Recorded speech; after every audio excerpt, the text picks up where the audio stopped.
La máxima autoridad de la Iglesia Católica acaba de lanzar una alerta roja que pone en jaque a todo Silicon Valley. Y no te estoy hablando de profecías antiguas, sino que te estoy hablando de geopolítica y tecnología pura. El Papa León XIV firmó un documento histórico pidiendo textualmente desarmar la inteligencia artificial. Sí, así como si fuera un misil nuclear. Y lo que descubrió detrás del negocio de los algoritmos te va a desencajar la mandíbula. Hoy vamos a desmenuzar el entramado oculto de Magnificas Humanitas, la primera encíclica papal por completo dedicada a la inteligencia artificial. Ponete cómodo y acompáñame que arrancamos a destapar esta locura.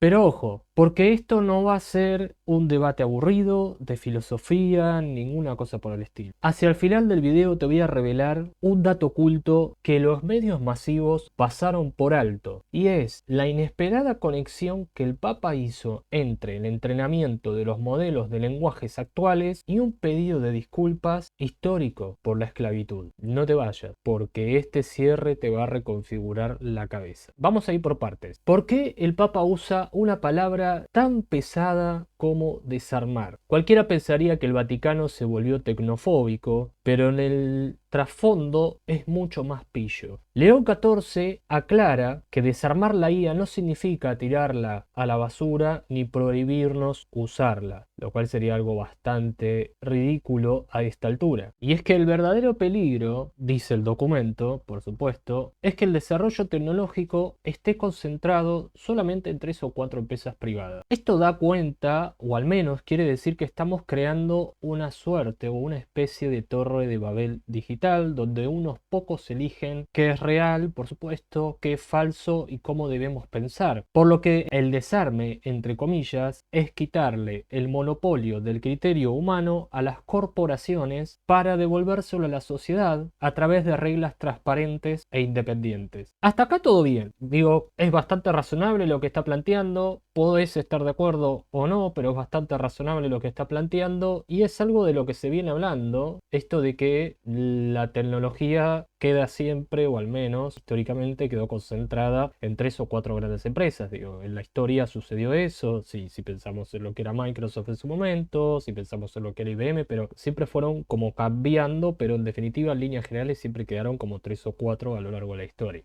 Mientras la página del Vaticano oficial termina de procesar el texto completo, yo voy a aprovechar este microsegundo para decirte que te suscribas al canal, que dejes tu comentario, que compartas algo que le interese, que le des a la campanita y dejes tu like, que eso me ayuda muchísimo a seguir creando contenido como este. ¿Por qué? Porque claro, porque si vos también crees que la tecnología tiene que ser libre, transparente y para todos, y obviamente no debe ser un secreto bajo llave corporativa. Por supuesto que acá entran un montón de discusiones al respecto y a tener en cuenta que tienen que ver obviamente con la accesibilidad por un lado y por el otro la disponibilidad. Porque no es lo mismo los equipos tecnológicos que puedo tener yo para poder realizar ciertos videos, ejemplo, a los equipos tecnológicos que puede tener otra persona que son superiores o inferiores. Y ahí hay una brecha en la cual deberíamos hacer otro video para poderlo explicar. Pero aquí encontramos parte del núcleo del asunto de lo que el Papa llama las nuevas formas de explotación. Y atención con esto, porque detrás de esa IA espectacular que te genera, según lo que dice el comunicado, por supuesto, que te genera imágenes o te resuelve un código en 2 segundos, hay un ejército invisible de personas en países vulnerables cobrando monedas por etiquetar contenido violento, moderar traumas o entrenar los datos básicos. La encíclica es un llamado de atención brutal. No podemos construir el futuro de la automatización basándonos en una cadena de suministros que desprestigie, pisotee la dignidad del trabajador digital. En ese sentido, claro, lo que hace es que la encíclica lo que nos recuerda que ninguna máquina, por más óptima que sea, tiene la capacidad humana de sufrir, sanar o amar. Algo parecido pasaba cuando lo que él planteó allá a lo lejos en los años 90 lo planteó James Cameron con la película de Terminator. Hay muchas cosas acá para tener en cuenta. Digo, el Papa en este caso se está pronunciando a favor de un montón de cosas que tienen que ver con cuestiones humanitarias, básicamente, y es con, por supuesto, no a la explotación en una parte. También es cierto que acá hay otro tipo de cuestionamientos a hacer o a pensar hasta dónde es el avance tecnológico de estos desarrollos, qué es lo que vimos, qué es lo que no vemos, qué es lo que nunca vamos a ver, básicamente, y hasta dónde tienen planteado llegar. Realmente esto supone un antes y un después, porque nunca en la historia de la humanidad ningún papa se ha pronunciado o ha hecho una encíclica completa y destinada a lo que es la tecnología, en este caso la inteligencia artificial. Podría haberlo hecho en su momento con la aparición de la computadora. No pasó, pasó hoy, 2026. Concretamente el 15 de mayo del 2026. Al menos en ese es donde está el texto y al menos es donde lo que prometí se los voy a decir. Es el puente definitivo, que lo pueden encontrar en los párrafos de la encíclica, entre el número 174 al 176. León XIV hace algo inédito, y es que de alguna manera pide perdón formalmente por la complicidad de los antiguos pontífices en la época de la colonización y la esclavitud. Y esto es algo que la humanidad, o que muchas generaciones, me incluyo, venían reclamando. ¿Por qué no se hacía cargo de la iglesia de ciertas cosas? Bueno, acá está. Y la pregunta tal vez acá es, ¿por qué lo está metiendo acá? Porque le sirve como argumento y que no puede dejar pasar o ignorar las condiciones humanas de los trabajadores que hoy limpian los algoritmos. Y además, porque no puede mirar hacia otro lado con un montón de aberraciones que pasó en la historia de la humanidad. Digo, si quiere limpiar un poco lo que es la imagen de la Iglesia Católica, debe empezar a reconocer que también la Iglesia Católica tiene bastante trapos que lavar. Entonces, por supuesto, esto lo coloca en una consistencia moral que lo obliga y que nos obliga a repensar todo el ecosistema tecnológico actual. ¿Podés estar de acuerdo o no podés estar de acuerdo con esto? A modo de conclusiones y a modo de cierres, quiero dejarle algunas cosas que creo que me parece que son importantes. La encíclica del Papa no es un ataque, o al menos en lo que plantea desde lo que es el desarrollo del texto, el desarrollo de la encíclica, no pareciera ser un ataque a la tecnología, sino que lo que está planteando acá es pura y lisa y llanamente algo más comercial que tiene que ver con el ataque a los monopolios de los datos. Cuando 3 o 4 megacorporaciones controlan los servidores, los modelos y las respuestas, están construyendo una infraestructura donde ellos deciden qué es verdad y qué es mentira.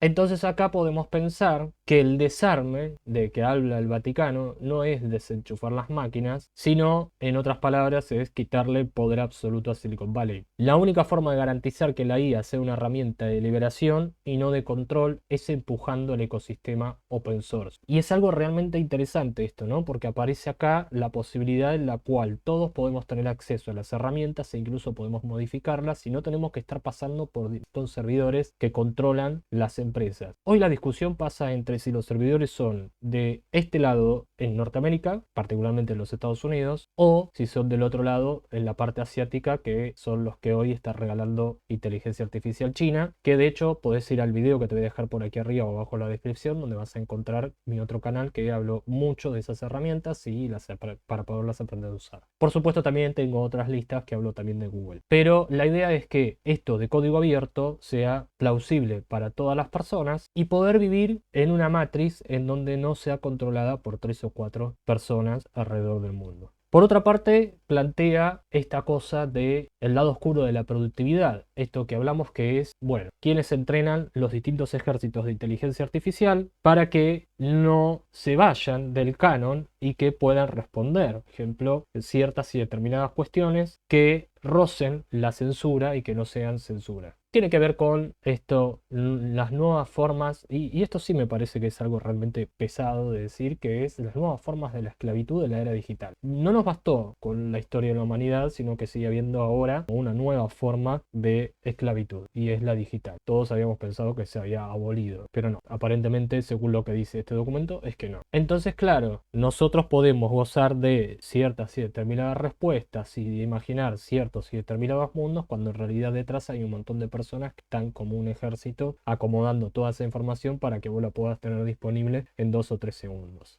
No hace mucho también esta discusión era con el tema del agua y sigue siendo temas para pensar. Y acá hay algo que me gustaría dejar como cierre y es que la inteligencia artificial siempre tiene que ser una aliada, es una herramienta, nunca tiene que ser quien sea tu jefe o tome tus decisiones. Digo, es muy fácil poner a trabajar a una gente que tome las decisiones hoy por hoy, sobre todo con los adelantos que hubo en este último año, pero me parece que lo que tiene que hacer la IA es, como dije y como vengo diciendo en los otros videos, que de hecho puedes ir al video acá donde hablo de la publicidad, es darte herramientas para poder tener resultados extraordinarios y no que haya resultados mediocres. También esto supone que entiendas cómo funciona, aprender a usarla y por supuesto no dejarte llevar por la respuesta que te da rápidamente. Me parece que el peligro real es si la máquina empieza a pensar como pensamos nosotros. Entonces yo creo que ahí terminaríamos nosotros de pensar y entraría otra etapa. Entonces hay que tratar de evitar esto, hay que tratar de evitar que hagamos la mayoría de las cosas o se hagan la mayoría de las cosas con inteligencia artificial porque simplemente porque no se conectan las neuronas y porque el cerebro se va haciendo cada vez más vago y va desarrollando menos capacidades. También sería otro video aparte. Para tener un poco de noción de cómo son estas cosas, quería dejar esto o estas reflexiones como para pensarlas. La inteligencia artificial nunca como jefe, nunca como toma de decisiones. El último que toma la decisión siempre es el ser humano. ¿Por qué? Porque necesitamos que estas herramientas nos potencien y tener nosotros en control, no que tomen el control por nosotros.